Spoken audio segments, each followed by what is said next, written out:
The footage is the easy part. The harder part is what it means when a president keeps talking like he still has choices, while the kind of force that removes those choices is already moving into place.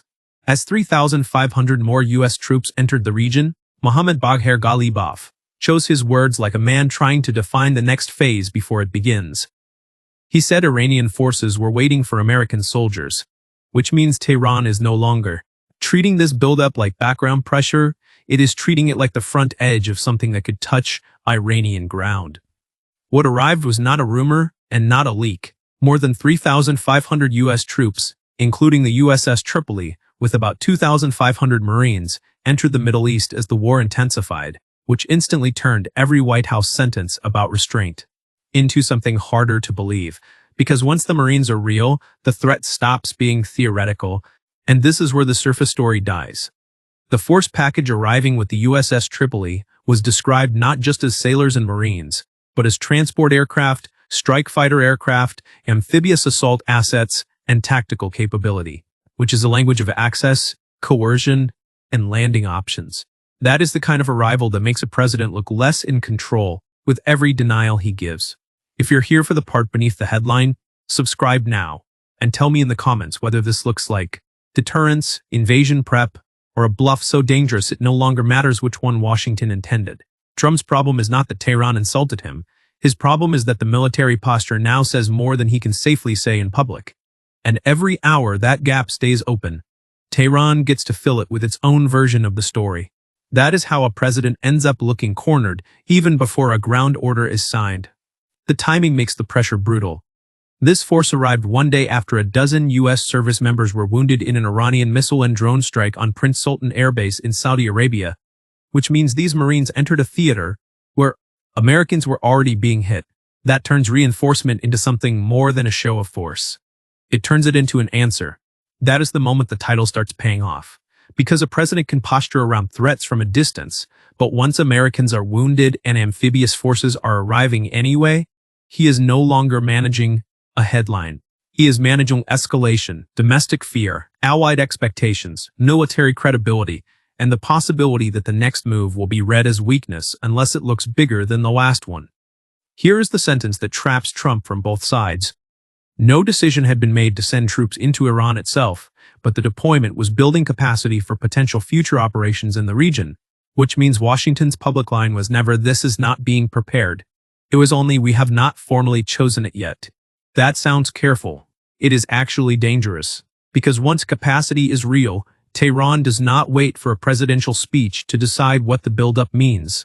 It plans against the capability in front of it, not the reassurance behind it. And then Trump gets squeezed from both directions at once. If he backs off, he looks rattled. If he moves forward, he confirms the fear he was still trying to publicly deny. This is why the word panic lands emotionally, even if officials would never use it. Panic in a crisis like this does not always look like shouting or confusion. Sometimes it looks like contradictory messaging, half-denials, forced ambiguity, and a president trying to keep diplomatic room while the military posture keeps narrowing it. Tehran did not answer this buildup with soft deterrence. Ghalibaf said Iranian forces were waiting for the arrival of American troops on the ground to set them on fire and punish their regional partners forever. Which means Iran is trying to turn the very idea of a U.S. landing into a political and psychological disaster before it happens. That is not random bluster. That is information war fused with battlefield preparation. Tehran wants every Gulf capital, every U.S. voter, every service family, and every planner inside the Pentagon to imagine the first landing not as a controlled operation, but as the beginning of a bloody trap that spreads punishment far beyond the beach. And that message is aimed at Trump personally as much as it is aimed at the Marines. Because if Tehran can make him believe that even a limited ground move will explode into a regional firestorm, then the force he just surged into theater becomes a source of pressure on him, not only on Iran. This is why the Marine piece matters so much more than a raw troop count. Marine expeditionary units are amphibious assault forces that operate from the sea, forward deployed, and often the first to arrive at a conflict site, which means their presence changes the menu of what Washington can actually threaten, not just air pressure, physical entry. That one fact should hit harder than most panel discussions you will hear about this war. These are not abstract reinforcements floating in the background to make officials feel safer. These are the kinds of forces built for raids, coastal access, ship-to-shore movement, rapid violence, and shore operations that politicians love to describe as limited, right before they become the thing nobody can contain. And Trump knows the politics of that word. Limited sounds smart. Limited sounds manageable. Limited sounds like something he can sell without owning a full ground war. But the people on the receiving end do not hear that word the way Washington does. They hear foreign troops, sovereign ground, retaliatory windows, and the possibility that once Americans land, everyone else in the region will start firing on a new timetable. Now the real pressure point comes into focus. One reported strategy under consideration is the capture of Kharg Island, just 15 miles off Iran's coast, a strategic oil hub that processes 90% of Iran's crude exports. Which means the military logic here is not just punishment, it is leverage over the artery that turns Iranian power into cash and endurance. That possibility is exactly where title, fear, and strategy collide. Because Kharg is the kind of objective that sounds small enough to brief and big enough to change the war. It lets Washington imagine a sharp, controllable operation. It lets Tehran imagine a direct assault on its economic throat. And it lets Trump talk himself into believing he can be aggressive without crossing into something that will own him politically. But that is the illusion that gets presidents hurt. Small objectives near hostile coasts have a way of creating large wars. The map looks tidy in a planning room, then drones launch, missiles move, mines appear, partners get hit, oil spikes again. And the limited operations suddenly starts asking for protection, reinforcement, and time. At the same moment, Pakistan has emerged as a possible peace broker passing messages between Washington and Tehran. That means the military surge and the diplomacy track are happening together, not separately, which is exactly why this moment is so unstable. Both sides are talking. Both sides are arming the conversation, and that should make viewers more uneasy, not less. Because diplomacy under the shadow of amphibious assault forces is not normal diplomacy. It is bargaining under coercion. Trump wants enough pressure to force a concession before a landing becomes necessary. Tehran wants enough threat to make even discussing a landing feel catastrophic. So every message now carries two meanings, one for negotiation, one for war planning. That is why the official narrative sounds so slippery. One side says talks are alive, the other side says that is a cover. One side says options are being prepared. The other says that preparation proved the lie.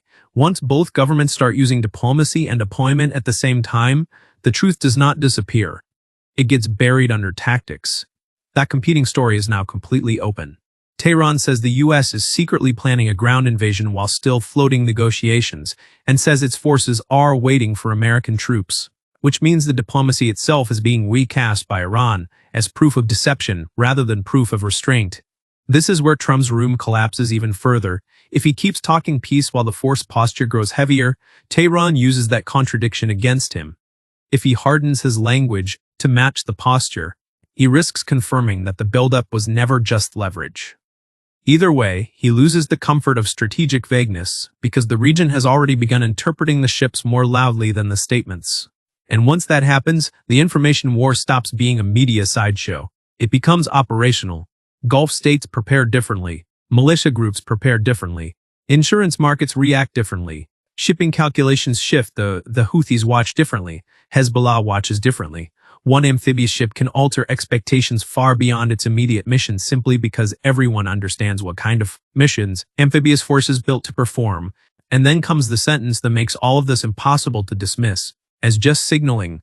Reporting described Pentagon preparation for weeks of limited ground operations in Iran, potentially including raids on Kharg Island and coastal sites near the Strait of Hormuz.